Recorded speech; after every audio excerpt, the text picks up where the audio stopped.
let's get started with everything. Make sure everything is good to go. I think we are set.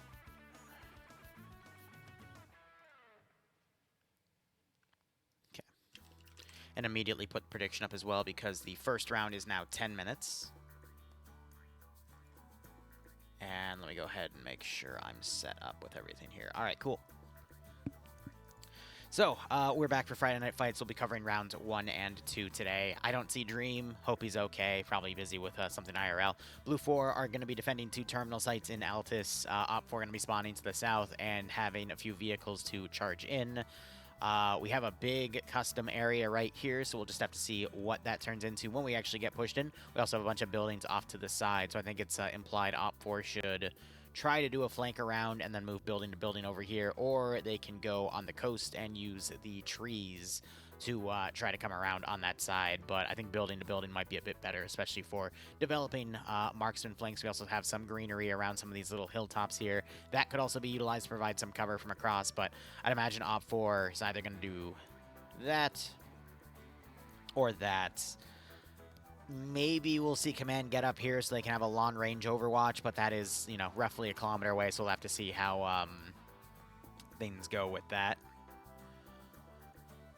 I'm annoyed because of your IFZ campaign. I can't use zombies for my next spreadsheet hell campaign. You can, Charlotte. There can be some overlap. It doesn't matter. That, like, go for it. Just note that they can be a little painful. Hell, I'd like to play something zombie-related. But that is just me personally. All right, let's go ahead. Op 4 down here. We got a bunch of transport gases into UAZs. Let's go ahead and look at our mission details, and we've got 10 minutes for the safe start here. So Blue 4 defending those 2 terminals. Op 4 going to be attacking the terminals. You go up, you hack it. As long as a defender then doesn't hack it back, it'll explode. If Op 4 can destroy both, then they win. If Blue 4 at least defend one, they win. And, of course, standard FNF rules. If you wipe each other, things are good. And Charlotte, do whatever you want. Doesn't matter. Otherwise, distance is a kilometer for render distance, 100 points for Fortify. Fortify color is going to be green for this map, and then we have our standard 65-minute timer. Technically, it's only 60 because it's 10 minutes of safe start instead of 15, so that's just an oopsie. Safe zones are visible to everyone. Good for notes. Do not fortify roofs and on silos. Fair. No performance tweaks, they're not needed, and that is just OCAP review. Otherwise, loadouts for Op 4 are Russian VDV kits, so they've got AK-74s, SVD for the marksman rifle, RPKs with 45-round magazines for the auto rifleman, RPG-7s with 2 rounds for the light anti-tank, and then AK-74s with GP-25 grenadier systems, and PKPs for their medium machine gunners. We have that one UAZ there with the top on, the one with the open. These can carry 7 people apiece, and then the Gas 66 trucks can carry 14 people. Blue 4, meanwhile, their loadouts are going to be U.S. Army, so we've got Mark 18s with 320 GLs and then standard Mark 18 rifles, Mark 11s for their marksman rifle, 249s blanked on that for their light machine gunners. Medium machine gunners got the 240 and AT4s for the light anti-tank. That's just a notification for Malin. All right, starting with Op 4 here, we have Jesse commanding with Malin as his 2IC. Alpha has Wise, Nekomata, Nemesis, Banks, Wayne, and Kullish. Charlie has Skipu, Pogrom, Wiki, Quartz, Rambo Bambo, Rocky 19, and Templar. And Delta has a massive group of Kremit, Kerrigan, Fetty, Orthe Oliver, Rigel, Cheeseburger, Fancy, Dizzy, Depso, Zixme, Cuboid, and Rizbo. Blue 4, meanwhile, commanded by Emil, with Michael as his platoon medic. Alpha has Gates, Major Sear, Marstick, Riley, Harrington, France Bay, and Ash. Bravo has Pengus with Gouliet, Adam, Shadow Z, Renzog, and Buckner. Swola leading Charlie with Tackleberry, Lynx, Eric, Ash, and Yano. And we have Delta being a 3-man team of Delta, Fonz, Bursty, and Snatch Bear. First terminal is going to be located in the center of this little industrial site here. Nothing too glamorous, bit of a tough overwatch here. And then we have... I don't know why we have a massive amount of blackened area over here. I guess it's to hide the terrain, maybe? So, Op 4 can't make a plan on what it is. Oh. They put an aircraft carrier under the map. Oh, so they can have this funny little tower right here.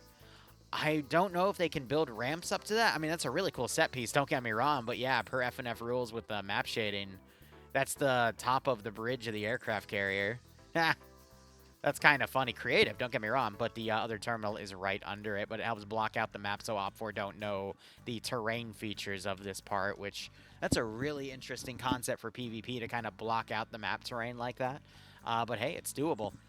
But for Op4's routes, again, we can either see them go up the coast. They've got a nice little hilltop over here that they can then use to overwatch from command, and then their forces can just move through these forests in the low ground and then push in locally right here. Got a little bit of a riverbed with some elephant grass that then Op4 could utilize to get on top of that position, but even then it would have to rely on some sort of smoke charge. You could also see Op4 put an overwatching squad to the south to utilize these banks of trees, but that would pretty much be it. The other thing Op4 could do is come out to the west over here and then try to move building to building, house to house. They've got some riverbeds over here as well that they can work with to get up to this position, but either side of the AO, it's going to require a smoke charge for that final push. Meanwhile, I mean, Blue 4, let's be honest, they don't have a lot of cover to work with here. And if I were to read... Lol, nah.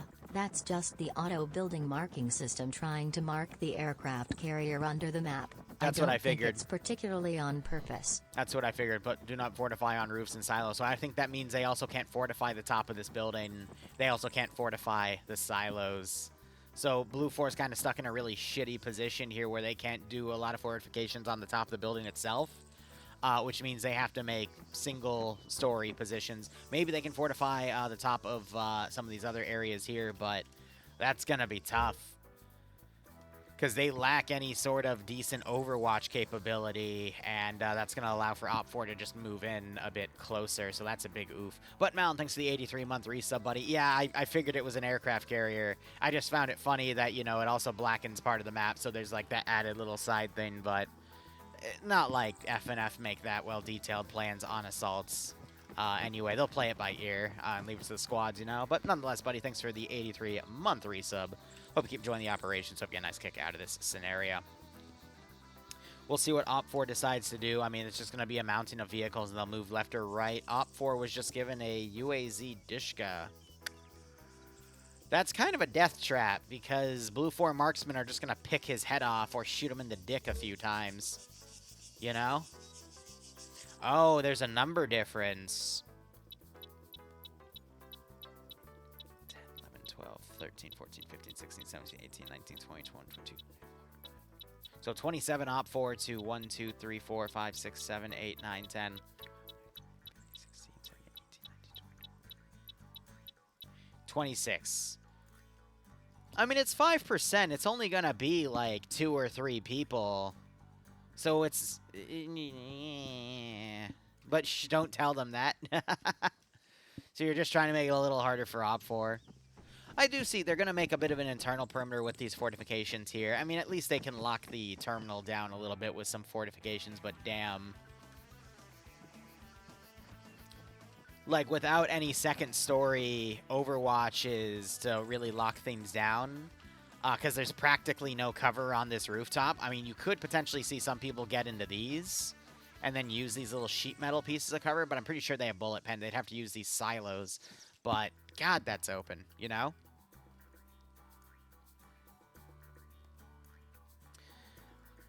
From there, we're just going to have to see how things go. Been a while since I've been this early enough to gamble. Fair. How y'all doing? Hope you're enjoying your Friday. We are going to have... some DayZ later tonight. I'm going to also do probably some more Dark Tide. And then we're covering 2 rounds of FNF. My goal is to also have some more mission dev time. Basically to work on some weekend ops. And I also need to work on some wedding stuff. Because I haven't had the opportunity to do that. Snuck in a little bit of video editing today, though. Kind of out of necessity. And I hope to, by the end of this weekend, have the all 3 channels uploading properly again. It's just... oh, you know, life can be a bitch. What concerns me is I'm seeing Alpha start to move, but they're moving on foot. I'm gonna be honest, I don't see a reason for Op4 not to use the transport vehicles here. Because they can immediately... they could literally, like, rush up to behind this hill and then dismount, and that would give them at least another, like, 2 minutes worth of distance. Or they could just, you know, hug the coast. and then do a dismount over here. Maybe they're worried that Blue 4's immediately going to charge. Ah, okay, I see. The border is actually to, like, right here. So, yeah, Op 4 would either have to dismount over here or dismount at this tree line to give them enough time to pull security for any Blue 4 that might try to come in. So I see why they're doing the infantry. I don't think it's necessarily needed, but, you know, they could do a vehicle charge to save, you know, 30 seconds to a minute, give or take. If I were to give an advantage to either side, I'm gonna be honest, I don't think I can. I mean, we do have some pretty heavy hitters stacked in Op 4, but Blue 4 do have a pretty nasty set of perimeter security. Partially on this AO, but definitely on this AO, but they lack the means to kind of capitalize on them. They had to have built more like bunkers and whatnot to do that, but it looks like they evenly divided their force amongst both AOs. That bit of force splitting is possibly going to get Op 4 to defeat Blue 4 in detail, but if there's anything I've learned about this game, you never know what one side may or may do. We might have an Op 4 SVD gunner just snipe 10 people in the beginning, and that's already GG, you know? But from there, maybe we'll see Blue 4 try to mount a small counterattack on the coast. It's just very risky to do that because there are clearly two ways Op 4 can do this plan. But we see some of them mounting up around here. Anything could go. Tell Malin he's a melon. Melon he's a Malin. I see. That is quite rude. Round has begun. I see. So it's a 55-minute round with only 10 minutes of save start. So it's still technically 65 minutes. We all know that that's not going to come to pass. Sorry, hiccup there. It's probably going to be done in 20 minutes. Which I like. No way they're charging a group to immediately dismount on the tree line right here.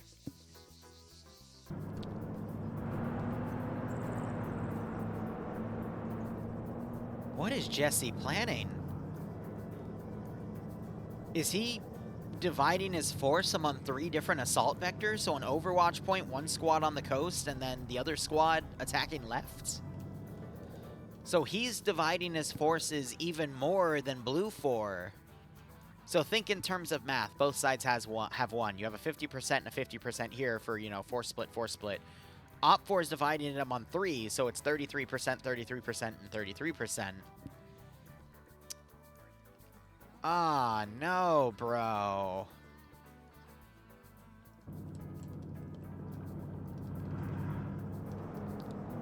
You...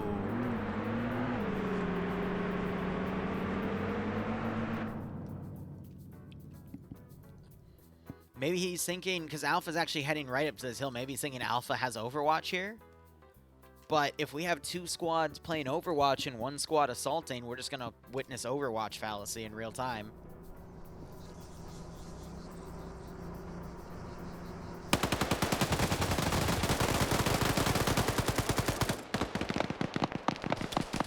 No cover. And yeah, immediately one guy gets annihilated. Not surprised with that at all.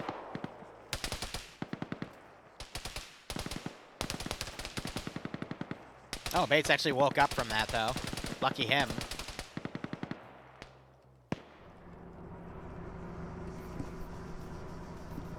I'm waiting to see if a Blue 4 marksman's going to start plinking back. So they've gone up. They're opening up early, I guess, to pin Blue 4 down, maybe pull Blue 4 to then deal with this force. That's why we've got flanking units here. It's really hard to say. Dishka's firing out at forces over here, though. They make France fall down the stairs. GL's landing, but they're just short.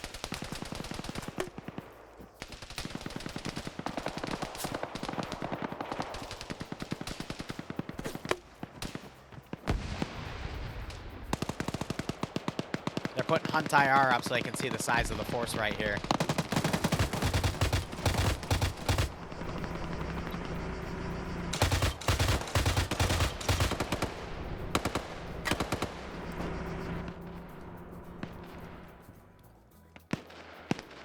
So, I mean, they've gotten a few knockouts. Okay, Gates got taken out up here. He was the marksman. He got counter-sniped. Maybe this will then, again, I think they're trying to basically pull stuff to engage this, so then we can see an outflanking action over here. Maybe the goal is to then have this force come along the rear and dismount and then engage close in CQC. But what's Alpha doing out here? Maybe, again, because they're trying to pull everything over here and then Alpha can hit the other objective. But normally, you want your forces to engage at very similar times, otherwise things will be divided. But if we look at the size of this group, this is Charlie, so there are only 5 guys. And they've already gotten, what, a kill and 2 knockouts? France isn't waking back up because I think he got hit by a Dishka, so that's going to be a slow bleed out. Maybe this is a hit and run. It's really hard to say here. But, you know, on the outside, it really looks like that one force kind of jumped the gun, but I can't tell if it was on purpose or not, because now you're going to have this force try to sneak in through the riverbed. But these guys are now going to start looking around, too, because they're no longer taking pressure from the south. You're going to have people now looking around thinking there's something else coming, because the reality of that was just a simple, you know, hit and run. Now, had that been happening while these guys were in position and moving in, these guys could have gotten a little closer to the AO, but now we're seeing another wave of attacking here. Bay's trying to use a red dot to hit these guys, but we see some of them already pulling back, and then these guys don't really have an angle on what they're seeing here to engage.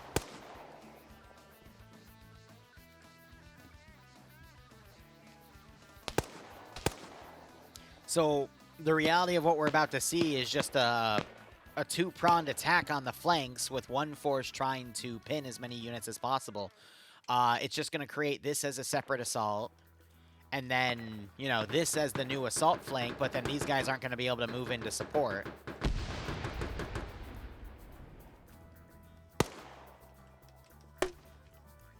Which just means Op 4 is going to have to win it by brute force, but Op 4 has to win both fights to win the game. Blue 4 has to only win one. So this is going to be a bit of a longer match. You do see some Op 4 elements now trying to move forward.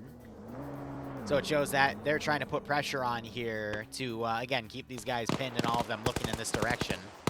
But we do see that Blue 4 are starting to conduct rear guard trenches, because I think the leadership put Huntayars up and saw that there was only a small amount of forces here.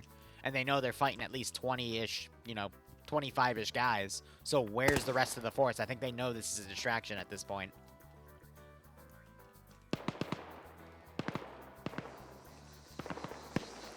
Yeah, these guys know something's up.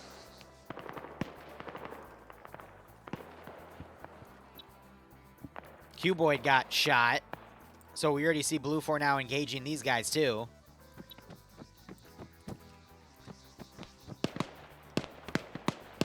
Was that Marstick that got him? No, I don't know who got him then. So these guys have been caught early, which is what they don't want to run into, because this is a nice Grenadier trap and Blue 4 can line stuff up on it. We have a few guys now running over here. Maybe they'll get in the little riverbed here and try to fight locally. Another Op 4 guy got knocked out. GL's going on Marstick's position. He's forced to pull back. Dishka now firing again.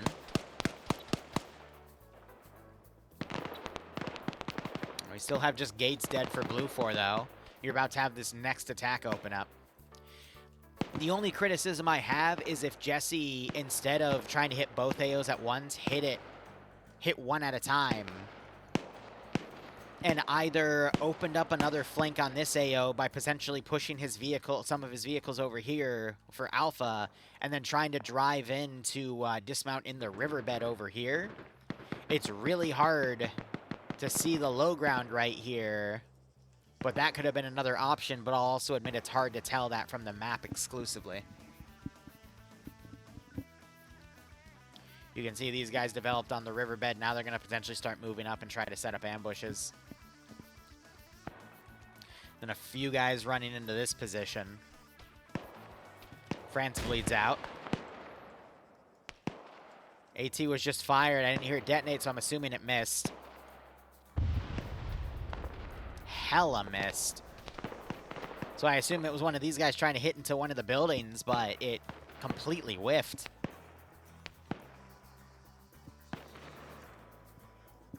How you doing, Dream? Hope you're doing okay. So this Op 4 group is going to completely bypass the side, and they're going to potentially come in from this little bit of low ground right here. That'll give them a little bit of a hill, a little bit of a rock wall to work with. But it's completely subverting this attack. But Blue 4 did a really good job fortifying it. The guys on the rooftop might get picked off, but also don't see any Hunt IRs around.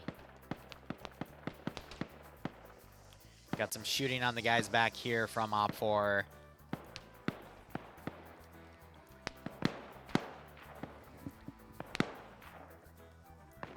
Blue 4 moving to the riverbed north of the objective. Yeah, I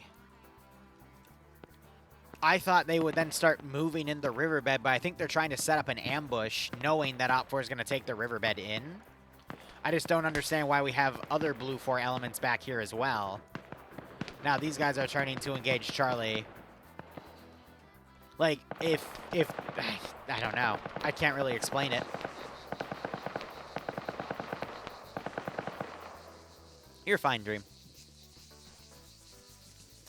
Maybe, hear me out. From here, they're thinking, oh, they've completely abandoned it. So they're going to set up a partial ambush here and wait for them to cross through the open, and the rest are pulling back to that objective. Charlie, meanwhile, getting flanked by Alpha on the north.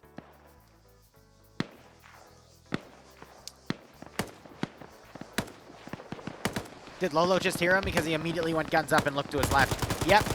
He heard them. One of them was on yelling. Pop a nade, Lolo. Oh, they did an explosive trap, but there was no one on it. And there goes the grenade that gets Holtz. Rigel throwing another. Gets it Oh, they pull away a little bit. Oh, but that grenade gets one of them. Rigel trying to do a wide flank. Very risky to do this, because you never know who's going to be looking on the outside. But it looks like he's going to get away with it, because Blue 4 is very separated out here. So what, are there explosive traps on that AO? Grenades being thrown wildly. Now you got Alpha attacking from this side, but all of the Blue 4 defensive line is turned around. More explosives going off. Rigel being super aggressive right here. We see some Blue 4 pulling away. More explosives being thrown. Holtz actually wakes back up. That's a charge, I think, though. But, yeah, he survives. So this Op 4 push is blunted a little bit. Blue 4 trying to constrict on one objective. I kind of agree with that call, though. The pulling out was a bit wild, but I see the logic in it.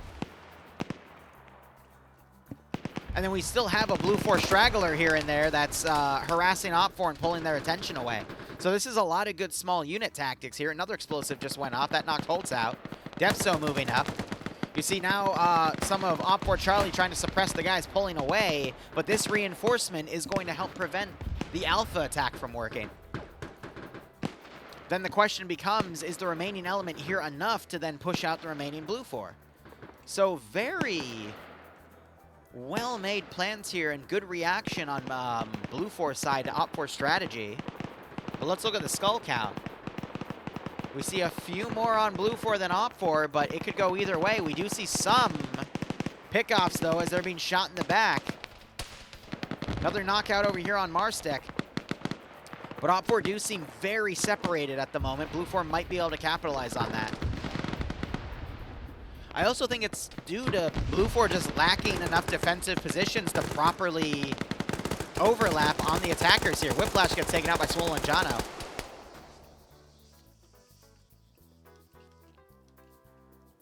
It's interesting how we have these little lulls in the firefight, though. A lot of smoke being pushed out. Alpha for Op 4 not seeming to want to commit at the moment. Realizing they're running into a lot more resistance than they thought. Now, we're going to see Delta potentially get into the tall grass here. Charlie is going to be taking this position. I want to see if there's any detonations. But I think Alpha are now going to try to make a defensive line. Delta's going to sandwich it. But we already see Blue 4 Delta starting to come around to do a flanking action on Op 4 Alpha. And I mean, Op4 Alpha is just caught in the open here. They're getting cut down. Fawn's looking around. He's checking his left just to make sure he's not going to get flanked. Now they start firing, but they're also taking a little bit of crossfire, actually.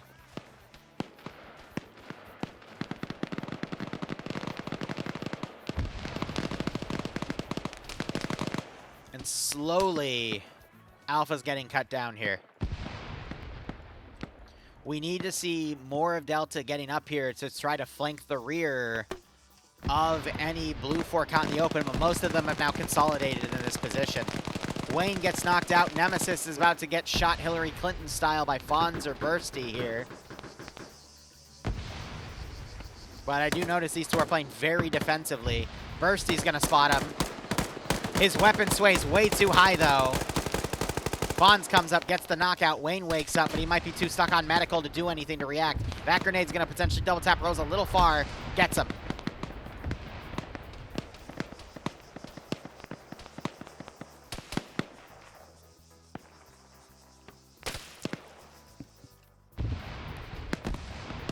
Op4 now consolidating their main push because that hack is finished. No explosive traps were put in this position. And now we're seeing the brunt of Op4's remaining force come in. Bay holding the line, one of our better players on tonight. He is up a kill. He's getting suppressed, though. He's trying to put explosives on the tall grass, but Op4's doing a really good job of keeping their units separated to prevent explosives from cutting down too many of their ranks at once. You see Blue 4 that tried to push the Alpha position now getting caught from the assaulting rear. However, Op4, they're getting knocked by explosives here. And Fonz and Bursty know they've overstayed their welcome. They're not going to pull back, but they did get a few pickoffs. Rigel tried to smoke push. He got knocked out early, though. And you can see where some Blue 4 got knocked out as they tried to retreat. We see a massive amount of smoke going. I mean, Op4 really just need to get into this compound. But Blue 4, the bulk of their infantry are still in here. And as we've got some Blue 4 trying to move around, but look at the skull difference between Op4 and Blue 4. Definitely twice as many casualties on Blue 4 than Op4 right now. And once we get into CQC, it's just going to be a grenade fest. I think Zixme just got hit by a friendly GL because that looked like the Tracer came from the rear. Rocky coming in, satchels it. That is going to be significant. 5K IA. Holy, okay, so one right there. There's another two over here. 2 people survived, 3 people went down. Zixme wakes back up, and now that defensive group is cut down to 4 people. That's the one weakness of not having enough positions, but a defensive satchel just went off and took out multiple Op4. Skipu comes up, gets 1 kill, tries to develop one on Shadow, but he gets into cover. But now there's only, I think, Z watching the cache. No, he's busy medicing. No, I'm sorry, terminal site, not cache. So the objective here is in the open. Jesse now blindly driving in. Swola might take him out. Z gets knocked by Depso. More GLs going in this compound. A grenade gets a triple knockout. It's up to Depso to touch it. Adam firing up, he gets a kill. Depso running up, he's gonna get the double taps on Z. Knocks out that wall as well. He's looking, Shadow wakes back up with Kremit. Adam somehow stuck his auto rifle through the wall and got a few hits on Depso. Short range grenade gets thrown up, but it's a smoke.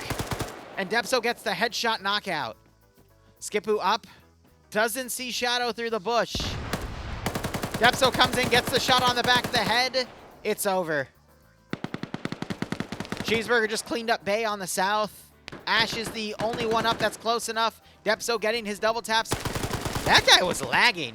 Good God, it took a few seconds for the server to realize his actions there. And there's the hack. Blue 4 down to 3. Where did it go wrong for Blue 4 there? They didn't have enough Overwatch positions, which is funny because they did right here, but they gave them up and all consolidated in this building only for it to get satcheled. And I guess not. Oh, Kerrigan ran up and killed Ash there. We didn't see enough of a divide of forces here. Instead, they all pulled out and then dealt with Alpha, and there just wasn't enough eyes watching what turned into the main force by Jesse. If Blue 4 divided and kept a few guys in the tall grass to specifically get multi-kills with grenades or charges, I think this would have been a much different fight. Because if you were to just prone in the grass and put a satchel behind you and in front of you, and then just, you know, click it off as people are running by you, that's another great way to get some free kills there, you know? So, yeah, it's just Swola. I mean, look at Swola, though. He's on 4 kills, so he did his part for Blue 4, but the defense just absolutely crumbled because of that satchel and shock push. Hack is 15 seconds in. Oh, rogue grenade doesn't get low enough. Orthy trying to get his kill here. Swola holding out with his pistol, but his weapon sway's too high. Look at that cocky reload by Wikicords. And they finish him. I wonder if we're going to see a double pop-up come up for the kills. That's it. I think if Op4 was allowed to fortify the rooftop, I get why they're not allowed to. It's because they can end up camping it. But the best way to counter fortifications like that are pikes. But without the ability, like, maybe give them, like, a few double-story Hescos or something. But then again, they could have built that around and still given themselves some second-story positions. But without that, I mean, they just didn't have the ability to really lock down large parts of this AO. And that allowed for Op4 to get right on top of him. Just look at the amount of Op4 still alive. It's a significant chunk. I think what also would have helped is maybe a Blue 4, like, 240 static. Not scoped, mind you, or a 50 cal, you know? But that's just me. I think this was a great mission overall. Could have done a little more for the defense, but they did have the fortified tools to build stuff to make some defenses, so, you know. They could have given a little nudge, though. Pikes are... So, think of a grenade round. Now, give that grenade round the ability to be guided in with a laser. And that is a pike. It's pretty brutal.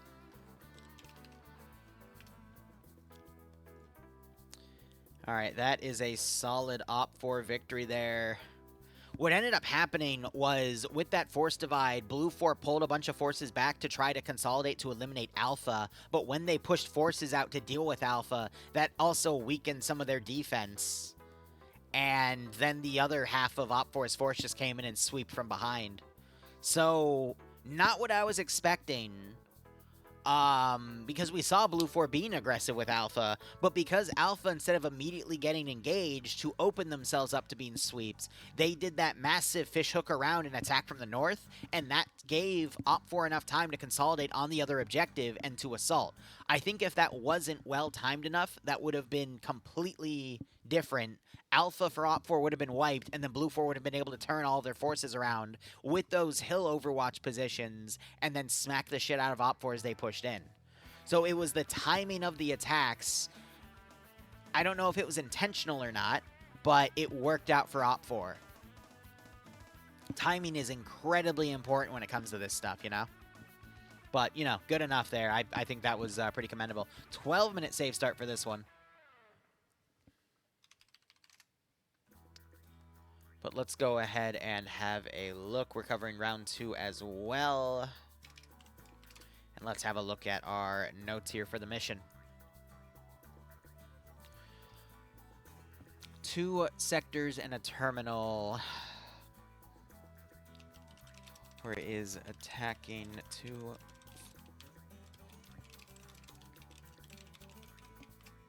and the terminal site. Op4 has a 5% numbers advantage.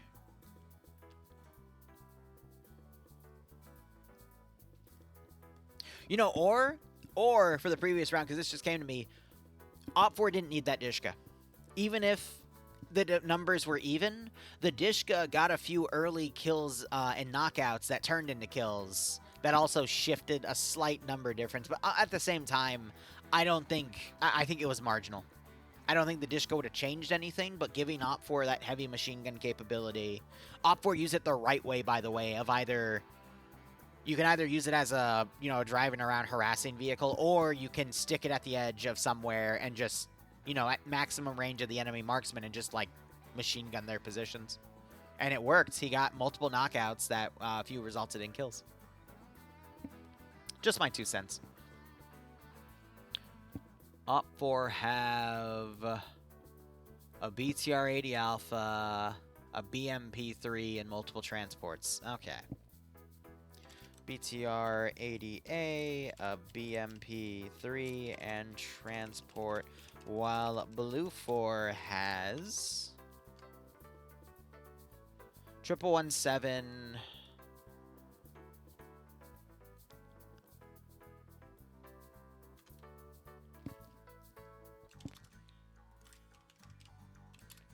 two M2 Humvees, I think, and an M2 static. You gotta remember the M2s can penetrate into the BTR-80 Alpha and easily kill the crew inside.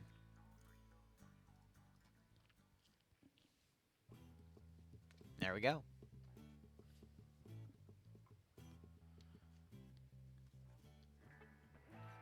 Dream's father here, I need to give you discipline. Jeez, Finn. Calm down, it's okay. Y'all are fighting like an old married couple. I can see it, yeah. Looks like our commanders here are going to be Blue 4 is going to be Orthy. No, he's on Sergeant. And then Puma's going to be Command. Fair enough. And they're starting to fill in. All right, guys, we have a little bit of time. So, dossier for today is going to be, I think right after this stream, I'm going to take a slight break. And then work a bit more on my Dark Tide Challenge run for funsies. I'll stream it, of course. And then we're going to do Day Z. And then for the rest of the evening, I am going to do some non-streamable mission dev just to work on tomorrow's Congo mission. And I think that's it. I should, if I finish the Congo mission and I don't have to work, well, I won't have any time to work on it tomorrow morning because I'm going to a gun show with my buddy Shepard. Looking for an M1A for my father, but yeah, so I need to finish that tonight, and then if I have any spare time, and I have the time to do it because I'm waking up early tomorrow, we'll work on the training file. I want to do something for Sunday too, but I'm not sure I'll have the time. Because I want to start working on the honeymoon documentation ops, but, oh, life is busy. I hope you're all doing A-okay, though. If not, I hope life gets better for you. The world is in a bit of a crazy place at the moment. I mean, when isn't it, mind you? But there's a lot more crazier places than there were, hell, a year ago. So I hope you're all taking the time, recounting everything, and at least making sure you're all doing okay. Because, I need to be doing that a little bit more often. There's been a lot of crazy things that have happened in my personal life the past few weeks. And while some of it sucks, that's life. Full of crazy choices. But oh well. Ever since Harambe, yes. No, I wholeheartedly agree with that. You know what I mean? Ever since they shot that gorilla in 2016, life has not been the same. It was 2016, right? I don't remember. I keep hearing jokes about how Harambe was the anchor bean. He deserved... no. And that is why you will never be a moderator on my channel. Get out of here with that. Damn. What? Was it because he was a black gorilla dream? God, you can't say that.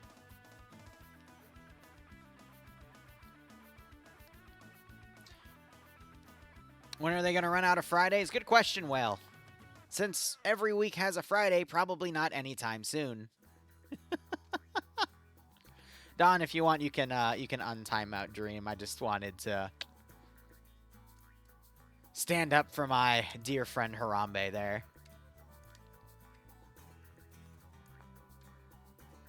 And there goes flying. Yeah, that was only the other day.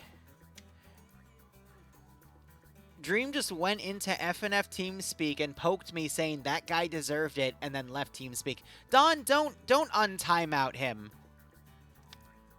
No, retime him out for those 10 minutes, bro. No, get him timed out right now. No. Yeah, 99999. Good God. Good enough. Bro decides to poke the bear. Crazy. New mods, I will be settling on that this weekend. I've had a few people reach out to me today as well, and I have not had the time to sit down and actually track some metrics between everyone that asked. Because, again, like, primarily for the moderators, I am looking for a few people that don't actively play, but actively watch. And then the secondary would be a few more eyes in the Discord, but that's why I'm not really looking from my own player base. I'm literally looking for people that would cover that. You know what I mean? No problem. You can keep bugging all you want, broski. I'm happy to tell you when I have the time. It's, but, you know, I'm trying to do something where I at least have one moderator on at all times. So, you know, like someone that's active in the evenings for when I'd be doing Darktide or other games or Mission Dev or whatever, DayZ.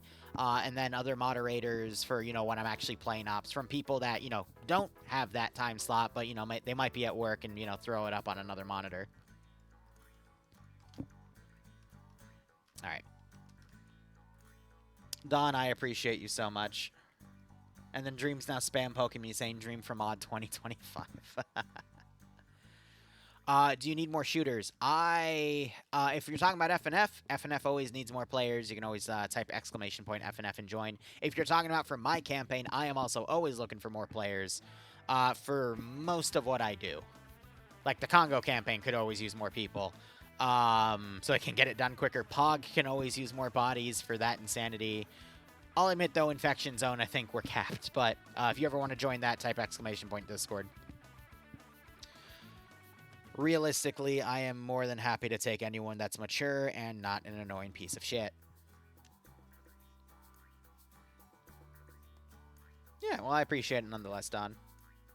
Yeah, so Infection-Free Zone, we worked on some today. I then got sidetracked because people reminded me about something that needed to be fixed in the training mission file, so I went and did that, and then I noticed the time, and it was an hour and a half, and I'm like, all right, I need to focus on some editing, too, because my drive was full. But we might do a bit more streaming, at least for the dev. But really, it's the rest of the Infection-Free Zone dev is going to be me making a bunch of documentation for item crafting and upgrades, and then utilizing those items and adding them to a drop pool, and then spending probably, you know, up to 2 hours putting all of those boxes in every building to kind of, you know, scramble it around. You know what I mean?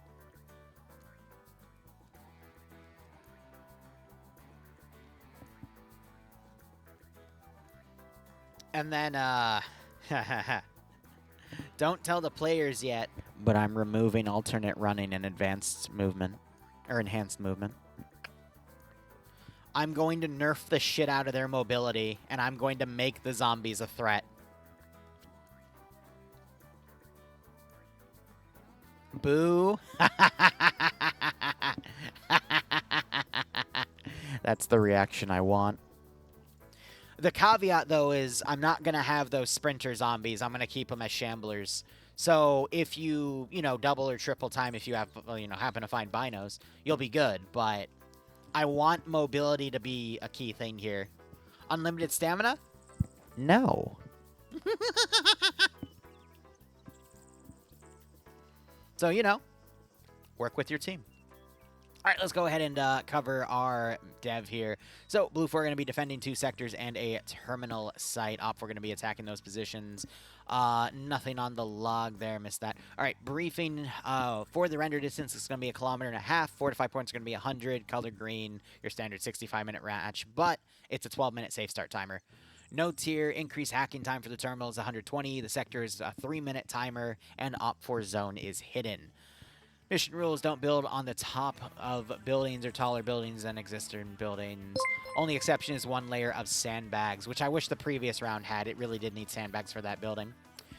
Only one squad size can be deployed in the extra zone. Okay, so there's an extra Op4 zone. Cool.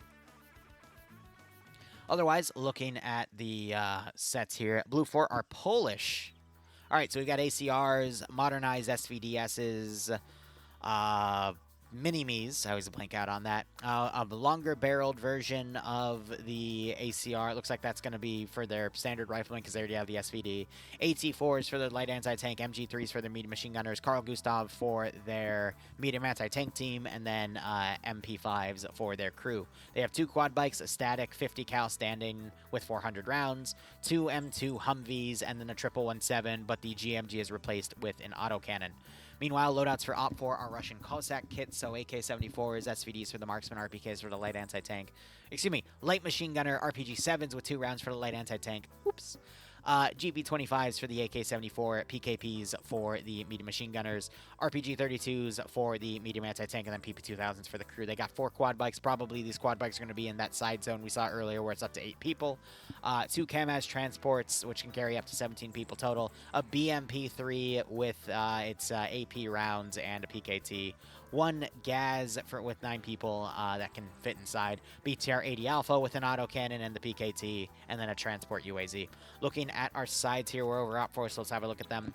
Puma, gonna be the commander here. Jesse, Banks, Nekomata Wise, Nemesis, and Whiplash gonna be an Alpha. Bravo has Z, Shadow, Lesiak, Gouliat, Adam, and Grizanka.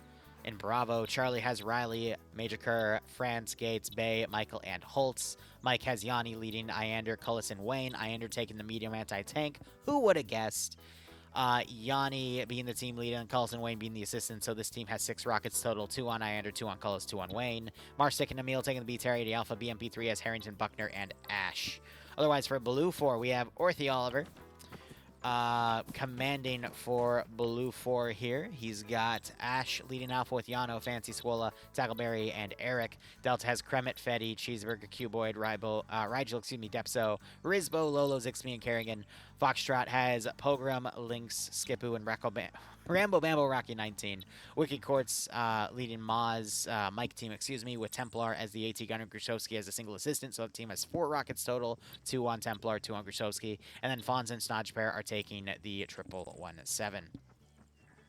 Looking over at our AOs, I think that's the hidden AO there. And over here is the main AO. We've got random AI unit over here with an AA launcher. Excellent.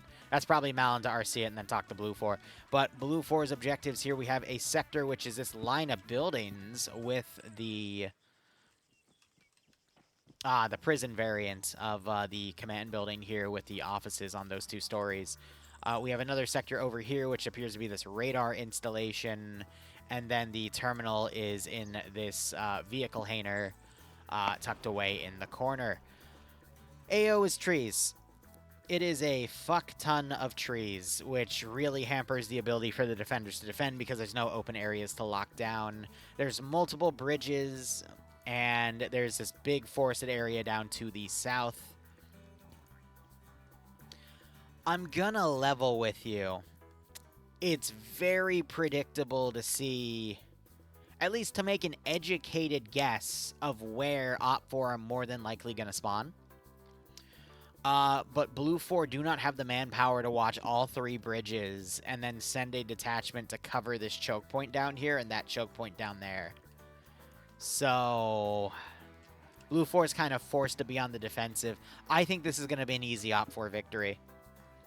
Just based off of the AO choice here. If it was just these 3 bridges, but Op4 had the ability to do a striking force on the rear, and then maybe Op4 was given like a single boat to give them time to develop forces around, then Blue 4 could play choke points, but they'd still have to have internal security for the attackers on the rear. But I don't see why Op4 wouldn't literally just do this. And then have the side assault. They don't even need the side assault team at that point. They can literally just funnel around the south and then do an L-shaped attack on this area and then funnel over to the objective. And Blue 4 just don't really have the room to defend against it. You're right, and Op4 does have the 80 Alpha that they can use amphibiously. So if they really wanted to, they could do this and just funnel a bunch of forces around. They don't even need that boat, you're right. And I'm pretty sure the BMP-3 is amphibious as well, because it's got the things on the back, but Yeah, can float, true. Can float, true. So 12 people and 20, but with crews of 3 each. I mean, they can literally carry everyone over if they wanted to. So they could just do a river crossing instead, or they can just, drive along the side. So just based off of this, I would say it's like 85-90% chance of Op4 winning, just because you have all of this area here where Op4 can immediately get onto the AOs. The only things that might sway the favor back is if Blue 4 gets really aggressive with their Humvees and tries to hunt down, like send the Humvees down this road and lock down these positions with the Humvees. Like literally just drive it to the south and camp the edge of the map until you hear the engine and then hit them from the rear. If we see Blue 4 doing some counter ambushing, that I think would be the only way they could beat this one out, you know?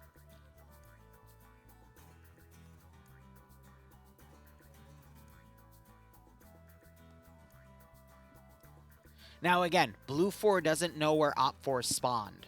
So this could all be fake. In which case, send one Humvee over here, send another one over here, and then just play defensively as if you have forces here, because either of those Humvees are going to be able to hear vehicles coming. And if you lose contact with them, then you know there's something over there, and then you can adjust accordingly. But Blue 4 doesn't have the manpower to lock this area down. But then they could maybe send their 1117 over to try to lock down the MSR. But again, like, there isn't really a lot of room for that. You could potentially put the 1117 on this hilltop and try to look around. But again, the forest is just too thick for any proper coverage. Another thing to note is this is 1.5 kilometers of render distance. So the BTR and the BMP might just go on the edge over here and snipe from afar. I mean, if one vehicle just drives up here, you see this open area right here indicating there's some openness here, and that lines up to more openness down here. And then you got the river and then the terrain difference. You got 327 meters versus 190. You have very good overwatch up here on some of the AO. I mean, this is literally a really great spot to put the BTR 80 Alpha or the BMP3. So, and they can even see the radar position from there. So the odds against Blue 4 are incredibly stacked against them. The question is, can Orthy Oliver realize this from a map perspective alone and coordinate a suicide run with the two Humvees? No offense to Orthy, I don't think he's gonna know. Hydrate.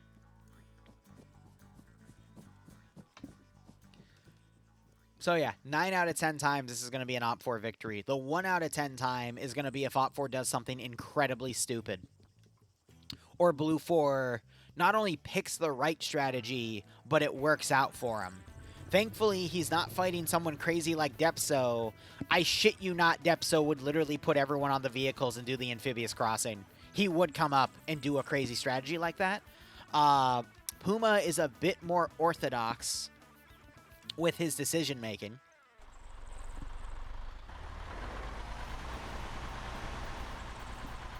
But if I don't see Blue 4 field those two HMGs, their only hope is the 1117 running into the vehicle convoy of Op 4 and taking it out.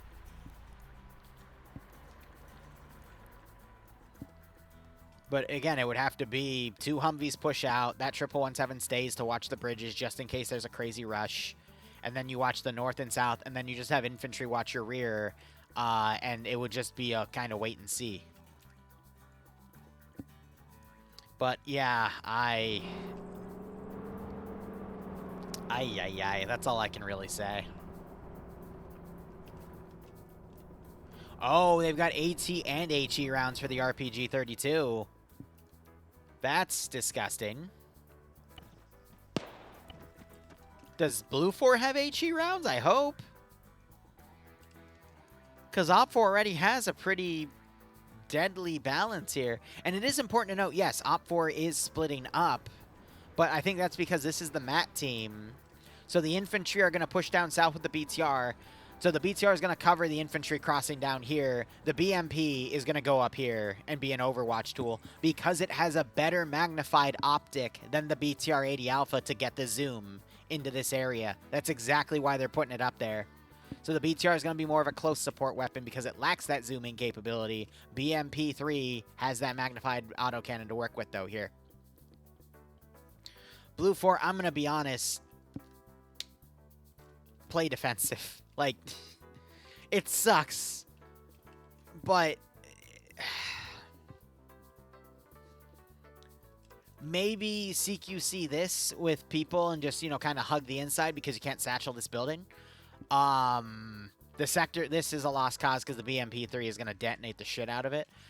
This you could potentially hold on the interior because overwatching vehicles aren't going to be able to support that. And then you can see they built this barricade in here, which is, in my opinion, totally fair. But the only other option is to aggressively push your infantry out and try to hold these choke points, which in the past has worked, but you have to get it right. And Blue 4 doesn't know where Op 4 is attacking from, so I'm not sure they're going to make it worth the risk. But right off the bat, I don't see these Humvees moving out. And the 1117 seems to just be chilling here. Orthy might... I think Orthy's going to send himself down to do reconnaissance. And then he's sending the Mike team out on a quad bike. But Grozovsky is staying behind as one of the assistants, so maybe they put his rockets with the 2IC. Really smart idea, though, to immediately rush this hill with AT, because there's a feeling that, you know, the BMP is going to go right for it.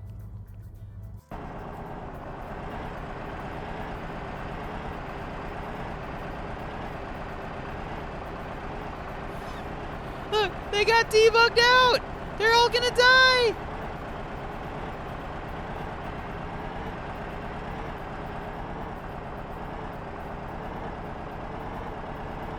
They somehow made it past the map barrier, and instead of getting forced back in, they're now stuck.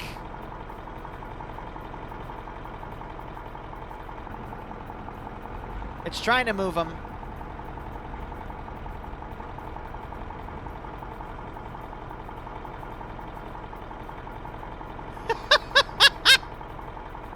Because it's trying to put them in, but it somehow got on an angle, and they did like 2 steps out, and now they can't do the 2 steps back in.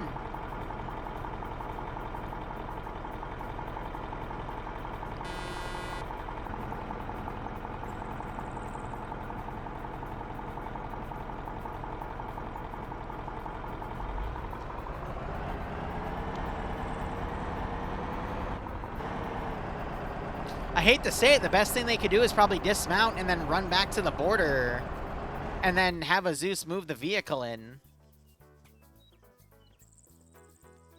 Yeah, so the Zeus is teleporting them one by one, and then he's just going to move the vehicle over.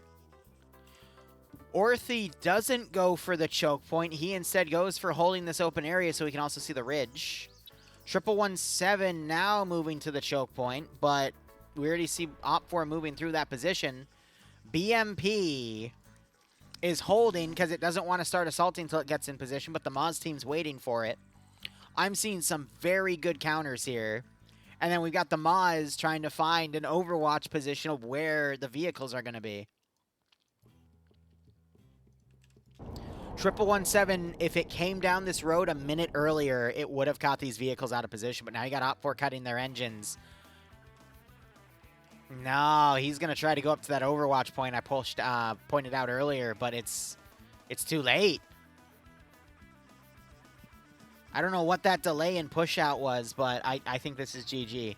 Here's what's going to happen. They put the BTR-80 Alpha over here as well? If they didn't give the extra rockets, though, to Templar or Wikicorts, that means they're only going to have 2 shots. So maybe they have 3. But that means they have to perfectly hit the BMP.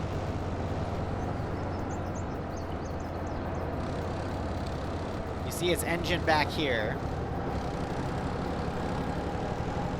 But you got to remember, there's also crew compartments there. So they're going to have to hit either where the driving compartment is here or that side spot. Because if they hit other spots, it's going to be the open crew compartment. It's going to be a waste of a rocket. I think Op 4 can bulldoze this even without vehicle support, though. Like, that's just how bad the positioning is. BTR-80 is moving away. This is perfect, though. This is an AT gunner's wet dream.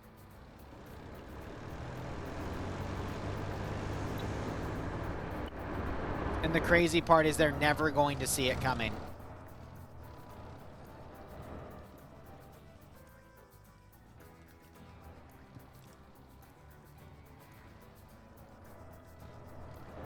Triple 17 has instead decided to... Oh, man, bro. Orthy, I'm so sorry.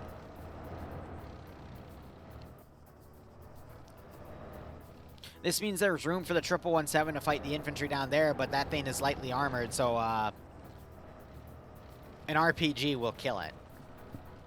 Yeah, I can hear the Jaws music. Hit it right in the middle. There it is. Immediate knockout, change texture. Everyone in here except the driver's uncon. BTR just heard that cook-off. Vehicle goes out. BTR driving right up to him.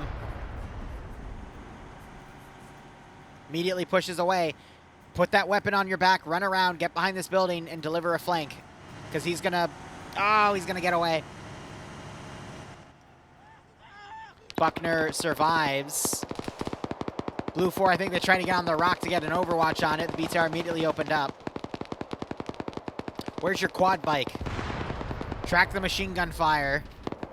Buckner gets knocked uncon.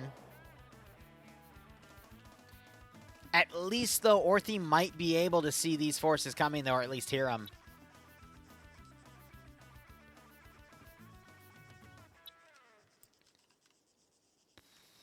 Tough to say. BTR is now going to pull south, and I assume it's going to go all the way around and then just be a reinforcing point on the front line there. You got to give... I'm giving credit to Orthy here. He is trying to set up positions to watch the bridges. Depsto's going to try to make explosive traps. It's not going to be worth it, though. Because they...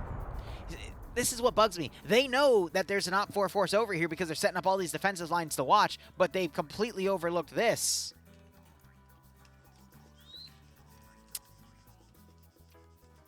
Oh, no.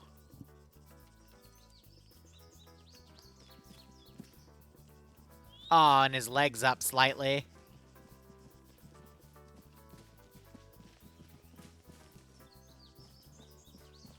Orthy, grenade first. Grenade first, buddy. You're gonna get spotted here. This is a whole squad. If you see one guy, that means there's more.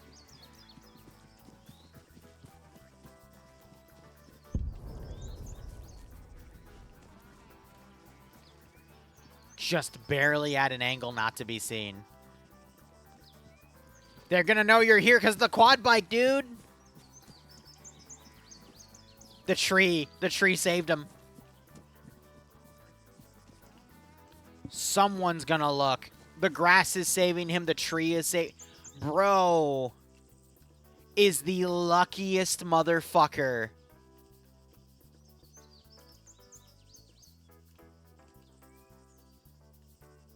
Nine out of 10 times that would not have worked. Blue 4 now opening up with this team right here. Q-Boyd prepping a noob tube. Orthy literally lucked out there. Betty getting flanked. Gets shot multiple times trying to crawl away. Goes into the smoke, but it's not close enough to anyone. 777 is across the river. I guess in reserve?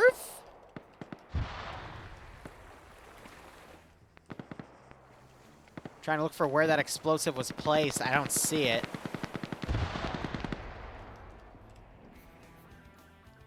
They're sweeping around for the BTR. BTR's gone north. Blue 4 down to 4. Haven't gotten any infantry kills yet, though. We see Rigel going around for the flank, though. I mean, if Blue 4's 5... Okay, so they are a 5-man team. But if they can inflict more than 5 casualties on Op 4, that's a good start.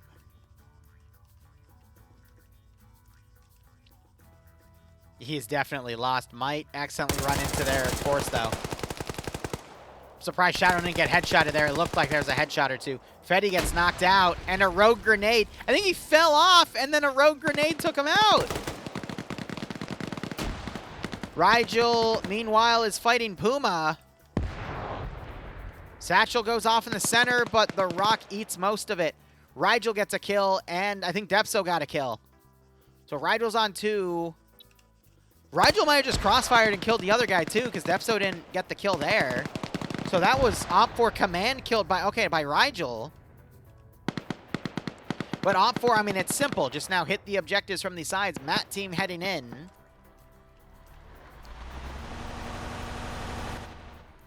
BTR 80 here. Maybe the 117 will ambush it. But now we got a small team coming in potentially to assault on its own. Q-Boy trying to double tap Michael, but can't seem to line the headshot up. Z is knocked out. Shadow trying to vault around.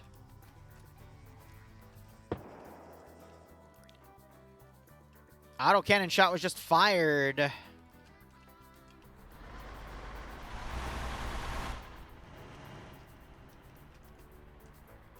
Bridge fight. He spots him. You know he's going forward. Push the bridge. Push the bridge. Driver.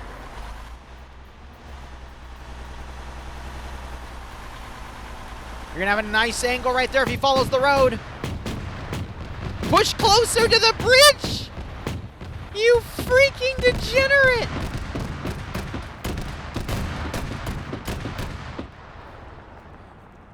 Those last few rounds smoked the engine. The question is that, oh, they drove way off. Jesus. Back to the infantry fight. Q-Boy fighting for his life. He got 3 kills. Finally gets put down by Riley with the marksman rifle on the side. Good for Q-Boy. So we see where these kills have lined up. Command also left the server. 2 of the 5 people have pulled away, but look at this kill count here. So Fetty fell and died. That's unfortunate. Cheeseburger died. Q-Boy got 3. And then the survivors, Rigel got 2 and Depso on none. But that goes to... Wait! Op 4 red on red here. Riley trades his kill in for a friendly kill.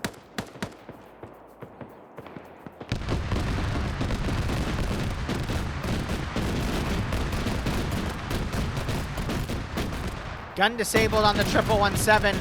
BTR just shot at Emil. What?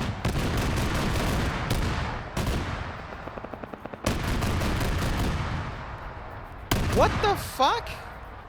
What was that? Dream says earlier, I love FNF vehicle fights. They always make no sense. Oh, no, they always make sense. Yeah. Oh, yeah. So you guys drove up to where the gun was facing and died, and Marstick then decides to shoot a meal out of spite. You know, if you see an opportunity, you might as well take it. Did Nekomata just fire an RPG into Banks' tree and hurt him critically? That's amazing. Okay. Wow.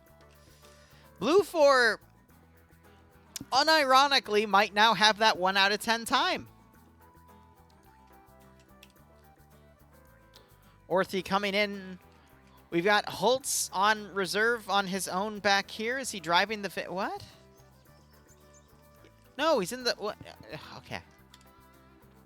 I guess everyone needs a little bit of a combat jack before they get started. I guess these 2 weren't told that the BTR was taken out because they're still looking for the BTR. And Op4 might not have been told that that vehicle was taken out because now you need to see Mike team reinforce the infantry and put those RPG HE warheads to use.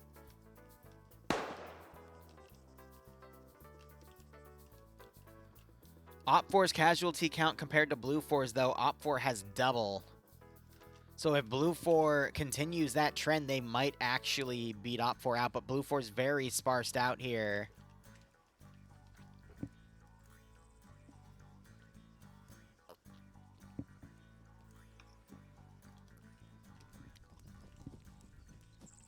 Marstick side running up to the vehicle.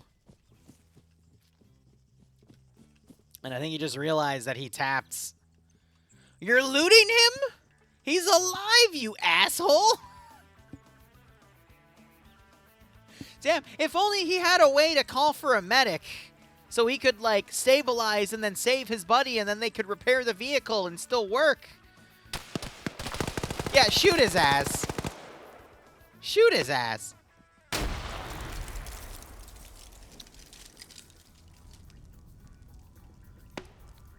I don't think the autocannon's disabled, though, because he was able to turn it to hit a meal. Oh, that's a satchel. Well, nice while it lasted.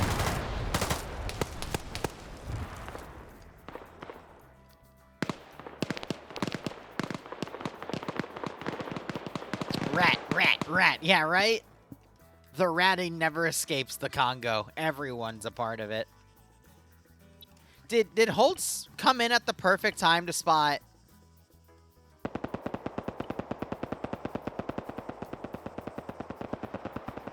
Why are you up here? You ran up and then stopped. Is he just...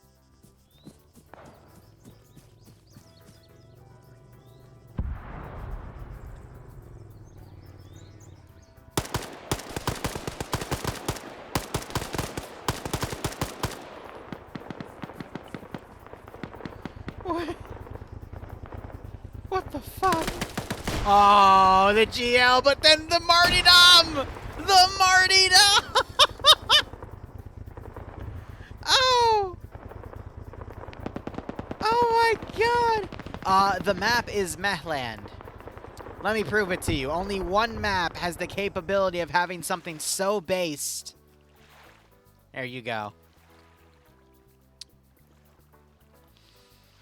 And now back to the action.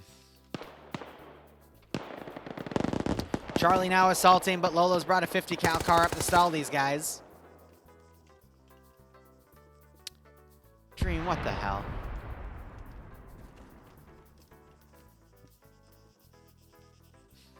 Screenshot it. Yes. Screenshot it and send it to his dad. I'm sure he'll appreciate it.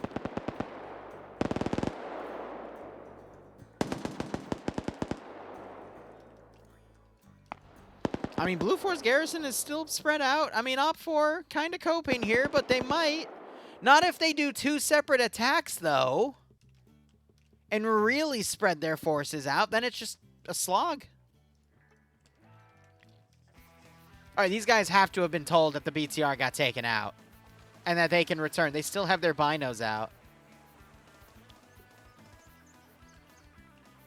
I wonder where the BTR is, said Templar.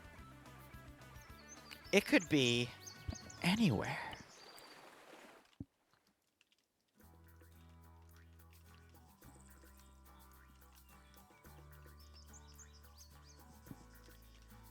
And now we have another Lullen fight in his Op 4 trying to figure out where they want to assault their 2 groups from. Holtz woke back up and has both a vehicle kill and an infantry kill for killing a quad bike. I will give Orthy credit, though. That was really smart of him to sneak behind enemy lines to try to harass. It's just no one can predict a random AFK guy waking up, walking over back to the AO, and then just finding your ass. No one can predict that.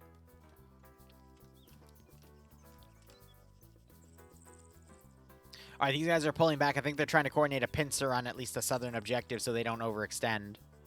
But with a lot of Blue 4 now turning to try to engage what they know of over here, that's going to make an opening here. Rizbo, though, still watching around this side. I don't think having an MG42 gunner, technically an MG3 at this point, on the 50 cal is a good use of assets. They should have a normal rifleman on it so they can continue to use the MG3. Plus, isn't that the Matt team up there? Why are you looking over here? Okay, because he's moving it. He's turning the gun so he can then move it and get it online. Blue 4 just did a really nice counterattack and killed the 2 Op 4 guys that were back here. So that's another blow dealt to Op 4. They're down an entire squad at this point. both vehicle crews, parts of their Alpha, parts of Charlie. Everywhere's gotten a piece taken, and they just got another knockout.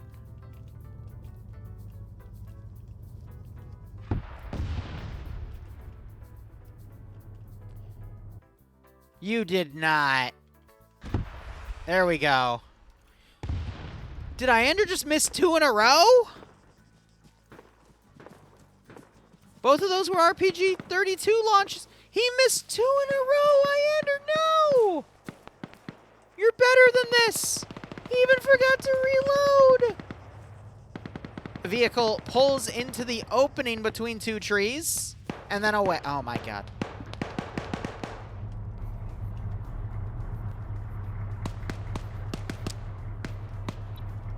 Zixme with an SVD now. Basically keyholing. He sees that little bit of movement up here. He's looking for them.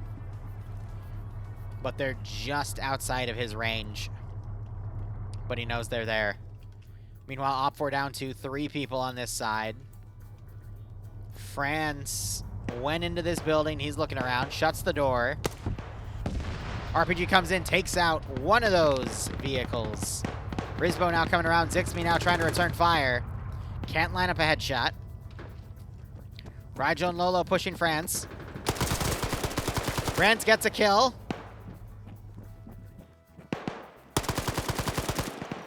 Grenade gets thrown in.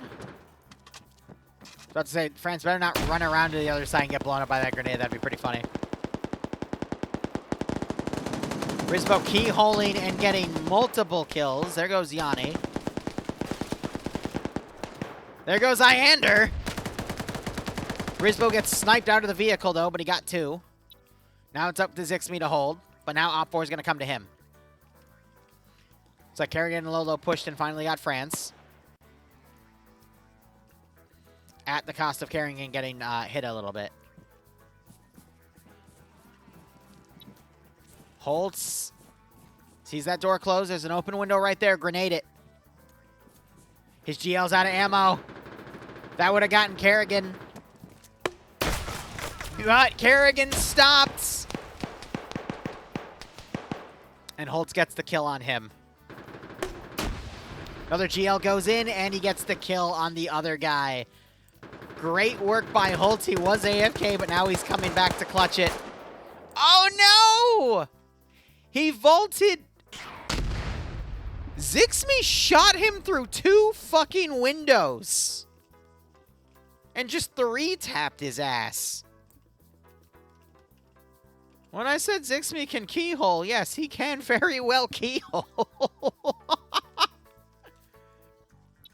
Yano is bored, so he's taking his SVD and he's trying to get on the rear of Op4 here. Op4, they're literally down to 7 players. This was one of those 1 out of 10 where they fumbled. Yano tries to land up another kill. Nemesis firing back, trying to cover. Scrolling out more. Nope, this is it. Holtz was too OP and had to be nerfed. Yeah, I guess. Yano now taking fire. He gets hit up a few times. This is going to pull attention away.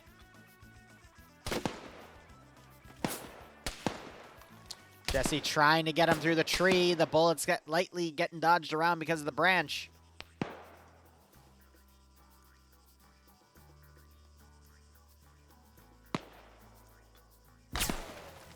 And he gets headshotted.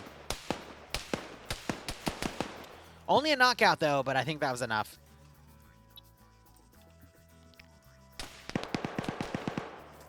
So what is this? 1, 2, 5, 7 versus 1, 2, 3, 4, 5, 6, 7, 8, 9, 10, 11, 13. So nearly a 1-2 advantage. Still not impossible. Yano woke back up too.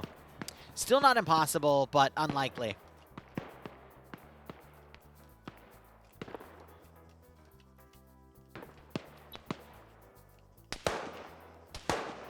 Oh, did you guess and say that Iander was playing sober and that's why he's inaccurate? And then he comes in and, and says he's playing sober and that's why. Grenade got caught in a tree. It's not going to double tap him. But they're now pushing him.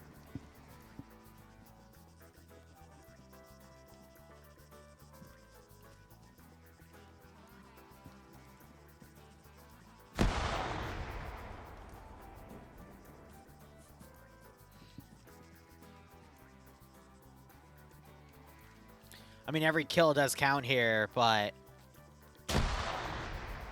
this is just giving Blue 4 time to regroup, realize they killed everyone on the other flank, and then just turn everybody around. That grenade, I think, is Yano panicking because he doesn't know where he's getting pushed from. And now Jesse finishes him off, and there's the headshot. At this point, if Op4 wants to win, they have to basically find angles to get those pickoffs. Because otherwise, they're not going to win this one.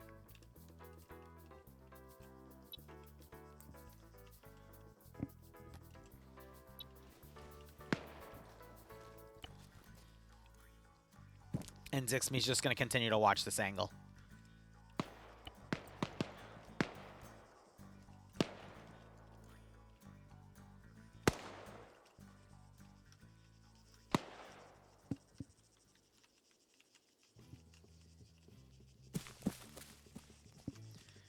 Now it's just a sophisticated game of cat and mouse. We got 2 solos and 5, and then Blue 4 just kind of unified all around. Could still go in Op4's favor, but they have to treat these next few engagements very, very cautiously.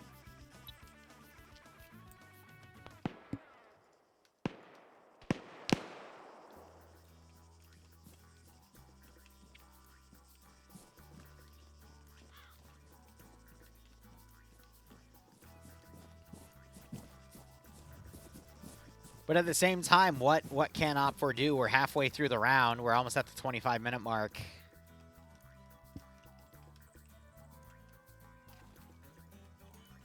Nakamata trying to climb the roof. Can't seem to get it, though. Oh, he's using space to open and close the door instead of shift space, and that's what's causing his enhanced movement to do that. Dubso grabs the vehicle and goes. Nakamata, wait, has an RPG!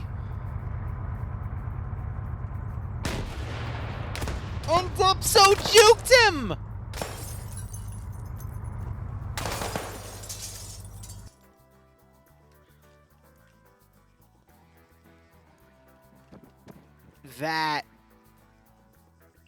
I think that was just Debso trying to line up the vehicle to be here, and it turned into a juke.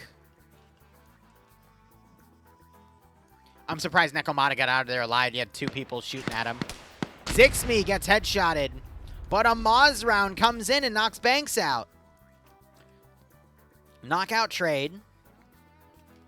And that is the Maz team back here sighting them out. Because they have the angle.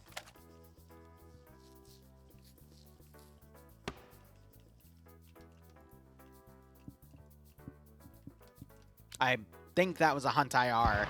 No, it was a GL. I'm hearing it in the distance.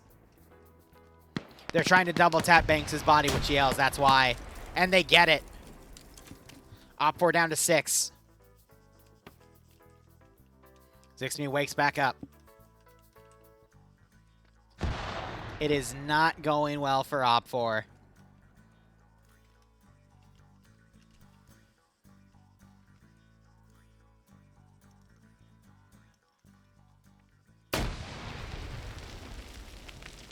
I think that was Zixmi coming on thinking he was dead, but he's not.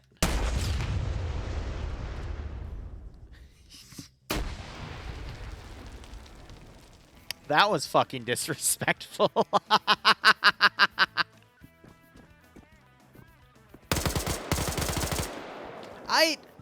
You know, if a guy gets blown up by an AT round, I don't think you have to double tap, but I like the spirit here. I need to reach out here. Let me while we have this lull, because now all the frontline forces are down. Let me go ahead and message Razor what time, or asking what time he's available today, because I'd love to get right into Daisy, but I know he might be a bit busy. RPG gets fired. It's a little far.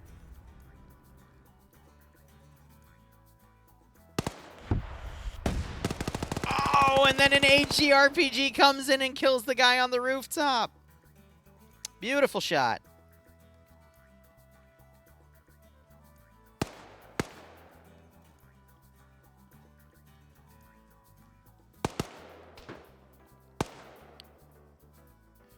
When are you free today, broski? Question mark. There we go. It is 5 versus 2, 4, 6, 7, 8, 9, 10, 11, but they're spread out. Can the fearsome fivesome ram their way through Blue 4's defensive lines and achieve victory? There were way too many sexually charged words in that question. So Zixme has an ACR now instead. Up 2 kills. Trying to find anyone he can pick off here. The roof got repainted. Yeah, it's red now. Crazy how that works. A little bit of black, too, from some burning.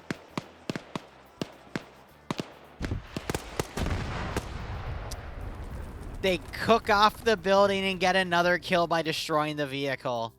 See, that's the type of thinking that Iander and company usually has to take out garrisons. That's a silly mistake by Blue 4. It is now 5-10.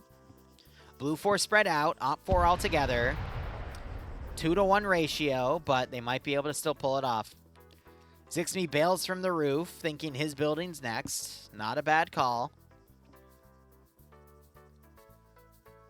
Because for all we know, it very well could be. Climbs down to give himself a little bit of cover.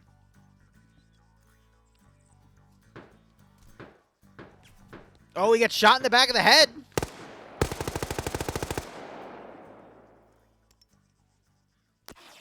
Doesn't knock himself out when he jumps down, though.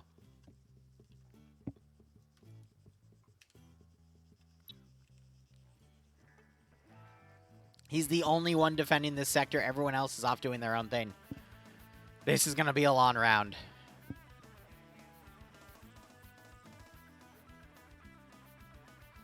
All right, Razor set as away, so I'm not going to be able to see where he is yet, but that's okay.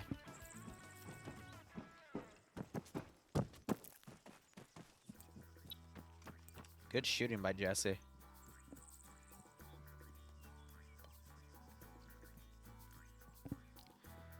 I feel like Op 4 does actually still have a solid chance here because of the way Blue 4 is so spread out. The real tough call is going to be how much is Op 4 going to have left when they attack the final zone, which is CQC with 4 people.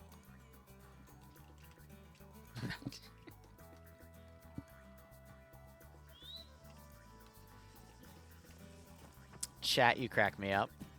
Then again, it is kind of Dream's fault, but you know, c'est la vie.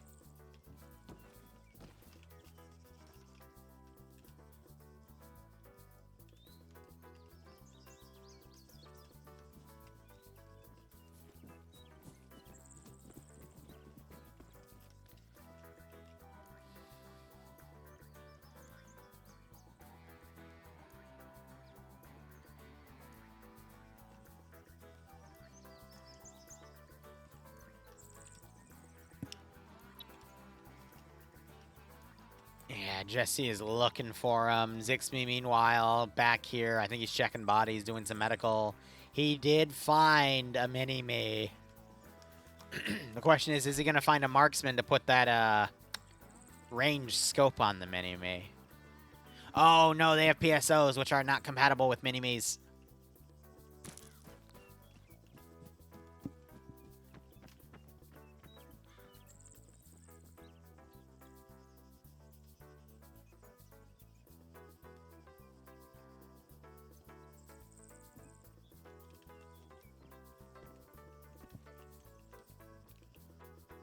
Sees the top of Cullis's head. Is he going to wait him out? Op 4 technically aren't in the sector. Jesse gets headshotted. And then immediately takes 2 shooters worth of fire from his left, unable to maintain it. And I think Yanni and Nem took him down.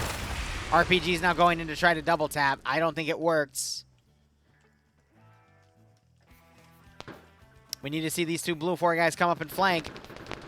We got Foxtrot over here now shooting at him. Skipu was delivering those shots. Zixme woke back up probably because he epied himself.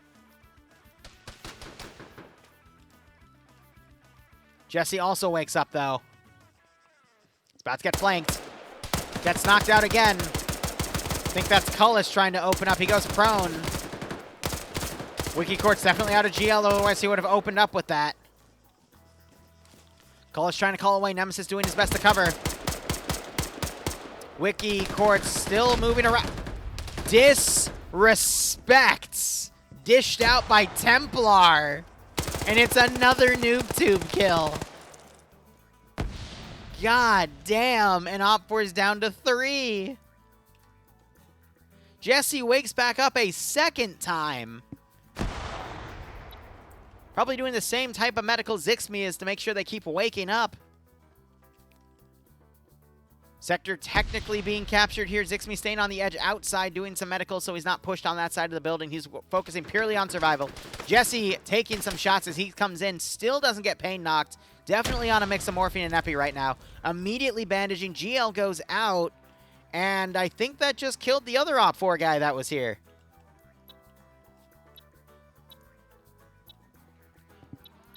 And I'm gonna be honest, I couldn't tell you who that was. There were 3. Is it Yanni? Grenade thrown in front of the building.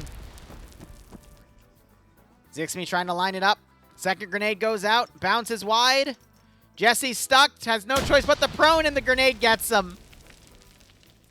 Because he didn't have enough time to climb over, so he was hoping he'd stay prone and the grenade would get him, but nope, Zixme gets him. And then it was Nemesis. Nemesis on a 1v3, 6, 9, 10. Can Nemesis channel his inner Audrey Hotto and win the match for Op4?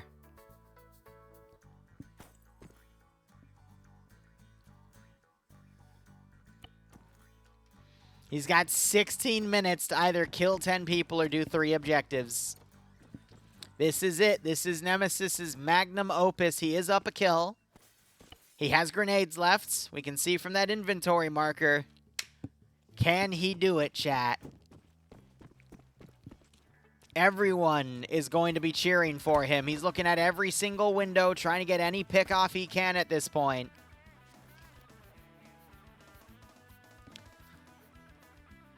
Blue 4 don't know where he is.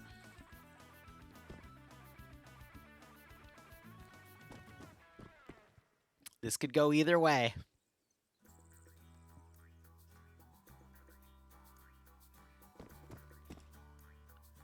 You can tell he's panicking a little bit.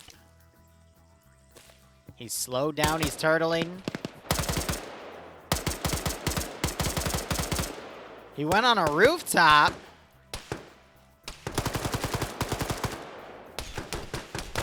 Oh no, bro. And that is GG. Blue 4 victory. The 1 out of 10 times where this AO favored the defenders. And they shoot Zixme! And they kill Zixme!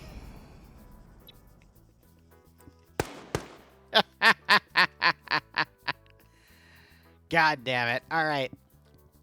That is it for FNF.